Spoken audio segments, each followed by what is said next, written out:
بسم اللہ الرحمن الرحیم۔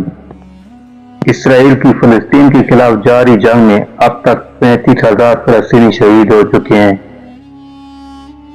جنوبی رفح شہر میں ایک دن کے بم دھماکوں کے بعد اس میں 16 بچے اور 6 خواتین سمیت 24 افراد ہلاک ہوئے تھے، اور غزہ بھر میں اسرائیلی حملوں کا سلسلہ جاری ہے، اور نوسیرات پناہ گزین کیمپ میں 7 افراد ہلاک ہوئے۔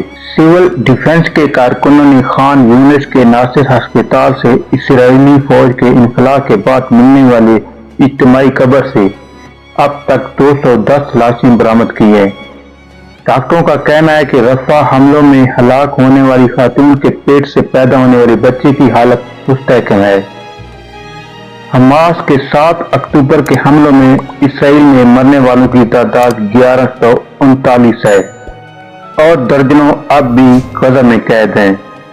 یہ تھی اب تک فلسطین میں جاری جنگ کی اب تک کی تازہ ترین صورتحال۔ اسرائیل کا فلسطین کے نہتے اور بے گناہ شہریوں کا قتل عام اور مسلم امہ کا خاموش رہنا اس وقت لمحہ فکریہ ہے۔ ایران کے علاوہ کسی مسلم ملک میں جرأت نہیں ہے کہ وہ اسرائیل کو اس ظلم و ستم کا جواب دے۔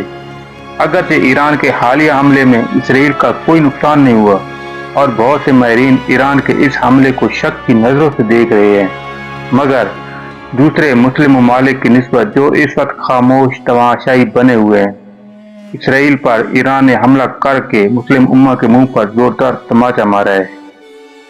ایران جو اس وقت عالمی سطح پر بالکل تنہا ملک ہے، اور اس پر پابندیاں کی وجہ سے اس کی معیشت بھی بہت کمزور ہے، اس نے اسرائیل جیسی طاقت پر حملہ کر کے اس بات کا ثبوت دیا ہے کہ غلامی سے موت بہتر ہے۔ آخر دنیا کے تمام مسلم ممالک اسرائیل کے ساتھ اتنا نرم رویہ کیوں رکھے ہوئے ہیں؟ آئیے اس بات کو جاننے کی کوشش کرتے ہیں۔ محترم ناظرین، دنیا کے 3000 بڑی کمپنیوں کی ابتدا اسرائیل سے ہوئی۔ دنیا کی سب سے ہول سیل ہیروں کی مارکیٹ اسرائیل میں ہے، اور اسے بطور کرنسی بھی قبول کیا جاتا ہے۔ محترم ناظرین، پاکستانی قوانین کے مطابق اسرائیل جانا غیر قانونی ہے، لیکن اسرائیلی قوانین کے مطابق پاکستان میں اسرائیلی آ سکتے ہیں۔ اسرائیل نے تقریباً تمام یورپی ممالک میں انویسٹ کی ہوئی ہے، اور دنیا میں بڑی بڑی کمپنیوں کے مالک یہودی ہیں۔ دنیا کے بڑے بڑے بینک یہودیوں کی ملکیت ہیں، اور جو بینک غریب ممالک کو قرضہ دیتے ہیں، جیسے کہ IMF اور ورلڈ بینک وغیرہ، وہ یہودیوں کے کنٹرول میں ہیں، اور پاکستان سمیت بہت سے مسلم ممالک ان بینکوں سے قرضہ لیتے ہیں، اور بدلے میں اپنی شرائط ان سے منواتے ہیں، اور جیسا چاہتے ہیں ان کو استعمال کرتے ہیں، اور یہ اپنی اس پاور کو دنیا پر استعمال کرتے ہیں، جس کی وجہ سے کوئی بھی ملک ڈائریکٹ اسرائیل سے پنگا نہیں لیتا، اور چھوٹے موٹے مذمتی بیان جاری کرتے رہتے ہیں، اور عملاً کچھ نہیں کرتے۔ سعودی عرب، جو کہ مسلم ممالک میں سب سے مضبوط اور با اثر ملک مانا جاتا ہے، وہ بھی اسرائیل کے خلاف کوئی اقدامات نہیں کر سکتا۔ اس کی وجہ یہ ہے کہ اسرائیل سعودی عرب میں ایک نیا شہر تعمیر کر رہا ہے، اور سارا پیسہ اس پروجیکٹ پر اسرائیل لگا رہا ہے۔ سعودی عرب جو اپنے ملک کو ٹورسٹ پر منتقل کر رہا ہے، تاکہ مستقبل میں اگر دنیا کا تیل پر انحصار کم ہو جائے تو وہ اپنے ملک سے ٹورزم کو فروغ دے کر یہاں سے زر مبادلہ کما سکے۔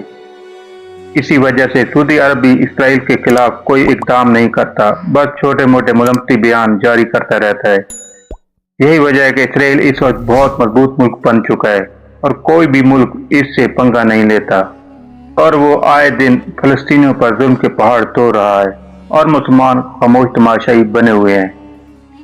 حضرت ابو ہریرہ رضی اللہ تعالی عنہ سے روایت ہے کہ نبی کریم صلی اللہ علیہ وآلہ وسلم نے فرمایا، زمانہ قریب ہوتا جائے گا، اور عمل کم ہوتا جائے گا، اور لالچ دلوں میں ڈال دیا جائے گا، اور فتنے ظاہر ہونے لگیں گے، اور حرج کی کثرت ہو جائے گی۔ لوگوں نے سوال کیا، یا رسول اللہ صلی اللہ علیہ وآلہ وسلم، یہ حرج کیا چیز ہے؟ نبی کریم صلی اللہ علیہ وآلہ وسلم نے فرمایا، قتل قتل۔ ایک اور جگہ حضرت شقیق بیان فرماتے ہیں کہ میں عبداللہ بن مسعود اور ابو موسیٰ رضی اللہ تعالی عنہ کے ساتھ تھا۔ ان دونوں حضرات نے بیان کیا کہ نبی کریم صلی اللہ علیہ وآلہ وسلم نے فرمایا، قیامت کے دن سے پہلے ایسے دن ہوں گے جن میں جہالت اتر پڑے گی، اور علم اٹھا لیا جائے گا اور حرج بڑھ جائے گا، اور حرج قتل ہے۔